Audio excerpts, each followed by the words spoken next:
ஒவ்வொரு வருஷமும் நம்ம தமிழ்நாட்டில் 30க்கும் மேற்பட்ட மரணங்கள் மர்மமான முறையில் நடந்துக்கிட்டு வருது.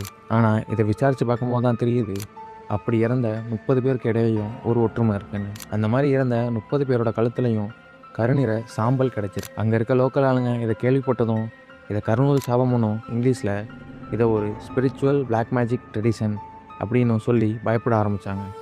ஆனால் ஒரிஜினலாக இந்த கேர்ஸ் உண்மைதானா, உண்மையாக இருந்தால் இது எப்படி இங்கே வர ஆரம்பிச்சிச்சு அப்படின்றத இந்த வீடியோவில் நம்ம ஃபுல்லாக பார்ப்போம்.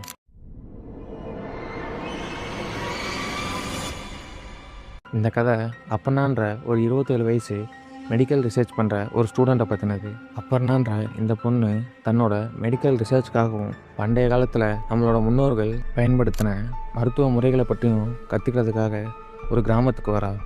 இந்த கிராமத்தோட பேர் தான் துறிஞ்சிப்பாறை.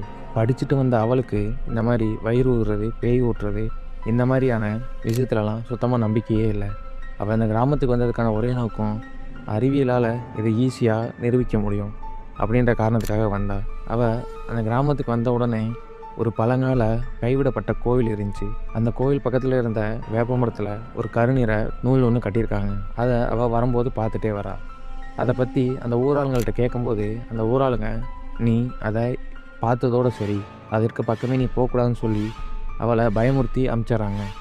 அவளுக்கு அது மேலே இந்த ஆர்வத்தில் அன்றைக்கி நைட்டு அந்த மரத்துக்கிட்ட போய் அந்த நூலை அவுத்து விட்றா. நமக்கு என்ன ஆயிடப்போகுது, இதெல்லாம் ஒரு கட்டுக்கதை அப்படின்னு நம்பிட்டு இருந்த அவளுக்கு அடுத்த ஒரு பயங்கரமான சம்பவம் காத்துக்கிட்டு இருந்துச்சு.